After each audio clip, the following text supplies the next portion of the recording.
Hello and welcome. You're watching Head to Head. I'm Carrie Oderman with UATV. On November 15th, Ukraine's Prime Minister and Finance Minister met with the mission of the International Monetary Fund. During the meeting, the parties discussed the conditions for the opening of a new 3-year arrangement under the Extended Fund Facility. Back in September this year, the IMF mission visited Kyiv and subsequently announced plans to continue discussion. Joining us in the studio to expand on Ukraine-IMF Cooperation is Ivan Us, Chief Consultant, Department of Foreign Economic Policy at the National Institute for Strategic Studies. Thank you for joining us. Oh, thank you for the invitation. I think in September, when the 2-week mission was in Kyiv of the International Monetary Fund, everyone was waiting for results. And the main result was that they were going to continue discussions. What should we have taken away from that meeting in September? Yeah, so actually it was really the visit of the mission. It was the first mission, serious visit after the changes of power. I mean, not only president, but prime minister, the cabinet of ministers changed, the parliament before that changed. So that's why the new political reality starts after all those elections. And the first mission of IMF come to Ukraine just to understand what is going on place.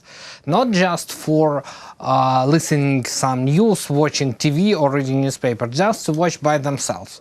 Actually, as of this moment, I mean as of September, the situation in Ukraine was not clear. And IMF, when they, I mean the mission of the International Monetary Fund, when they visit Ukraine, they asked us to do some things. For example, to make the budget for the next year, to prepare the program of the social and economic development of the government, because asking for IMF help without having the program for what purpose that help will be used, it's a big question.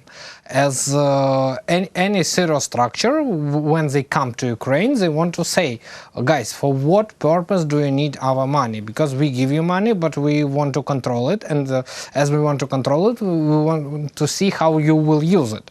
That's why it was conditions. That, guys, first condition, your draft of the budget, your program of the social economic development, governmental program, and another moment that played a very serious role, it's clarification of the situation with the largest bank of Ukraine. As the private bank, it's probably the main bank in our banking system, I mean in Ukrainian banking system. And they were watching that with interest because this bank was nationalized after some money went missing and had to be bailed out. This was one of their stipulations, wasn't it? Absolutely. So the reason of the nationalization of the private bank was a big hole in this bank. I mean, some experts said about 155 billion hryvnias. And that's why it was a request of the International Monetary Fund, who analyzed the financial system of Ukraine, that if you want to improve situation in your financial sector, please get control or nationalize the private bank and preserve the stability of the system, because the situation that was before nationalization of the private bank led to or can create problems in our financial system. Let's set the stage a little bit for September. Yes. We had the prisoner exchange, we had Zelensky's trip to New York, we had the mission here, and then Kolomoisky shows up at the YES conference. This was all happening in September. Yes. This was influencing the IMF's visit here during these 2 weeks. This was a lot happening and maybe an unfortunate series of circumstances. Do you agree? Absolutely. So all these factors influence, and all the important facts that happened in Ukraine, of course, influenced on the IMF, but I think that now the situation a little bit changed if we compare with September, because it's very important to understand the main difference between September and now. As of now, first of all, we have budget in a very record manner, because traditionally for Ukraine, the budget sometimes was adopted at the 31st of December. Yes, okay, now as an observer, can I ask you, because we're talking about the new administration, the new government, how did they do with the budget?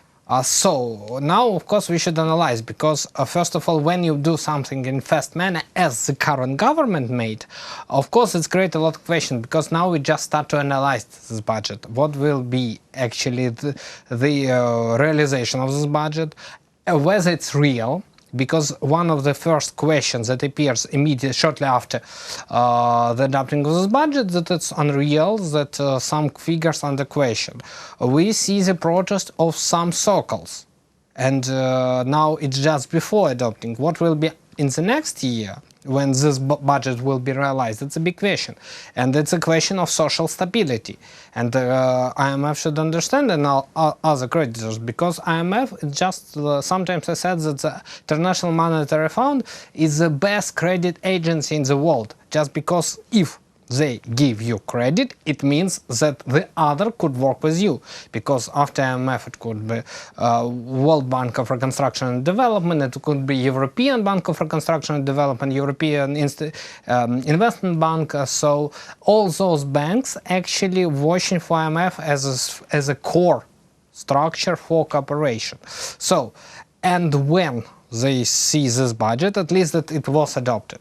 Whether it will be realized, that we will see in future, but another moment, as I understand, in talks with IMF, is a question, how do you expect to receive profit for your budget in the next year, was a question of the end of the moratorium of the selling land. It's a very painful moment for Ukraine, because Ukraine is one of a short-list country that has no open market of land. It's a big problem. If we look to the other countries of the world in which the same situation, it's not the most successful countries. Yes, once I remember I was in conference in Budapest where Azerbaijan, representative of Azerbaijani government talked, and he said that we open market of land in the year of 2005. It was 15 years. 5 years, sorry, yes, 15 years ago. And that helped Azerbaijan to demonstrate some success in agriculture area where in time of Soviet Union it was not the main country, it was not successful. That's why it's the best example. But the reality of Ukraine, that in mentality of many people, question of selling land equal to selling the country. Well, and they're not making more of it. Frankly speaking, much depends on conditions. On what conditions do you want to sell the land? And if the condition will be the same as in other most developed country in the world, I don't think that it will create a problem. But for society, really it's a painful moment. And society, without any understanding of the consequences of this situation, they try to say that we disagree. In Soviet Union, you know, there was a phrase that I don't read Pasternak, but I don't agree with him. The same situation with the same situation with land. When I don't know all consequences, but I am against that.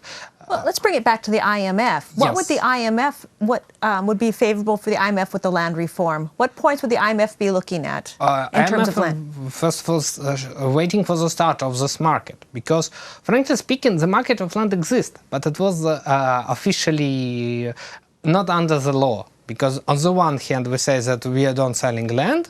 On the other hand, we see that some agriculture holdings control more than 600,000 hectares of land.